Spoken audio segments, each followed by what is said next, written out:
coup, de la lutte pour sortir les femmes de l'exploitation sexuelle, leur venir en aide. Il y a une initiative toute particulière dont on va parler ce matin. C'est un concert qui va avoir lieu à Longueuil le 7 juin prochain, église de Saint-Hubert, sur le chemin Chambly à Longueuil. Vous voyez l'annonce et la porte-parole, vous la voyez en haut à gauche, vous la reconnaissez, c'est Ludivine Reding, la Fanny de Fugueuse, qui est devenue un peu, par son jeu exceptionnel, par le choc qu'a causé la série, le symbole de ces victimes-là, de ces femmes qui n'ont pas de voix, sur lesquelles on ne peut pas mettre de visage également. Et vous voyez que Patrice Michaud va participer à ce grand spectacle pour amasser des fonds. Fadi Daguerre est directeur du service de police de l'agglomération de Longueuil. Il est avec nous. Bonjour, M. Daguerre. Bonjour. D'où vous est venue cette idée-là d'organiser ce spectacle-là? Bien, ce qu'on a réalisé, c'est que les partenaires sur le terrain avec qui la police travaille pour venir aider les jeunes filles ont des besoins budgétaires pour pouvoir les accompagner. L'idée de l'art, généralement, on faisait des activités sportives pour faire des levées de fonds. Là, on a utilisé l'art parce que l'art aussi rassemble les gens. Et avec certains policiers sont des musiciens, des partenaires, il y en a des partenaires qui sont des musiciens aussi. Donc, tous ensemble, citoyens, partenaires, policiers et musiciens professionnels vont faire un concert le 7 juin pour lever les fonds afin de fournir un financement pour les organismes. Oui, on parle de 3 organismes, le 2159, la Maison quelque part et Macadam Sud. Parce que vous le disiez, oui, et vous avez des efforts particuliers depuis quelques mois à Longueuil. On en avait parlé de cette escouade spécialisée dans l'exploitation sexuelle. C'est beau de les sortir de là, mais après. C'est ça. Mais c'est surtout le après qui est le plus important parce que, surtout à l'âge de 18 ans, elles ont presque plus de ressources. Alors, les 3 organismes dont vous avez parlé, eux, vont être en charge de les prendre et amener un clé en main pour ces jeunes filles-là, c'est-à-dire travail, logement, nourriture, un thérapeute peut-être, un médecin, pour pouvoir les accompagner vers la sortie de l'exploitation sexuelle.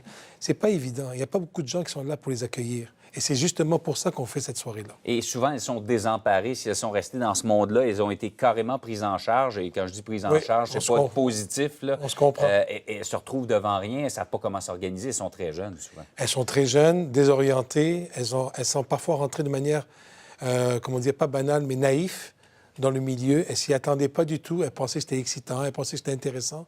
Et finalement, elles sont prises au piège.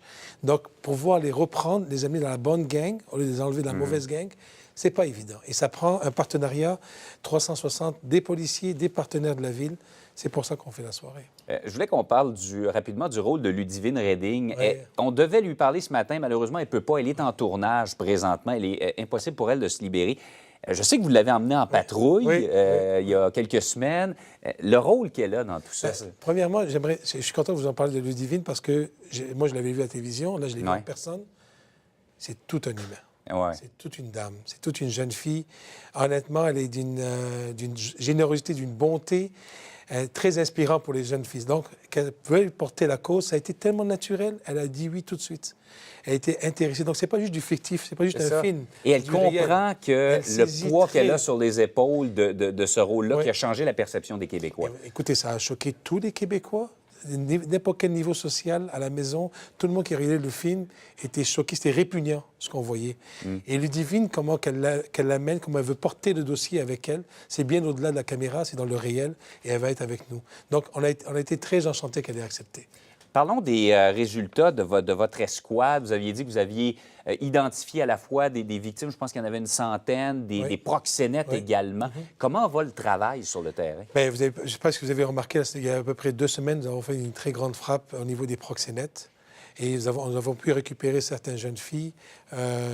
Honnêtement, c'est triste ce que je vais vous dire, mais il y avait une des filles qui était en vente pour une autre province. C'est quand même, je ne parlerai pas de prix parce qu'on est en plein enquête. Donc, on parle du trafic humain. Là, on a un cas réel de trafic humain. Alors, oui, le travail se fait. On en parle à peu près de 120, 118 filles, 37 proxénètes sur lesquels on enquête, on les travaille. Donc, c'est quand même un travail de longue haleine. Puis, il y a un phénomène émergent que j'appelle plus les aventureuses. C'est pas juste des jeunes demoiselles qui arrivent d'un milieu social défavorisé. C'est ça. Bien, comme Fanny, je reviens à Fugueuse encore. Elle vient d'un milieu moyen, d'une bonne famille, tout ça, et se laisse attirer par ça. Mais eux aussi, ce milieu-là, l'aspect des aventureux, ça nous inquiète aussi parce que là, elles ont tout pour que ça fonctionne bien. Et pourtant, et pourtant elles sont attirées. Donc l'hypersexualisation, elle a tellement été banalisée que nous, ça nous fait en sorte que ces jeunes filles-là, elles rentrent dans le milieu sans même savoir dans quoi qu'elles rentrent. Et c'est un cauchemar, on l'a vu dans Fugueuse. Donc, 7 juin prochain, église Saint-Hubert, chemin Chambly, on invite les gens à se montrer, justement. Et c'est un bon spectacle, Patrice. Oui, ils vont tous être là. Puis j'aimerais juste remercier quand même SSQ Assurance. Vraiment, ils nous ont énormément aidé pour monter la soirée, ainsi que le mouvement des jardins. Patrice Michaud et d'autres artistes vont être sur place. Oui. Merci, M. Lagarde, d'être venu nous en parler. Encore. Bonne journée.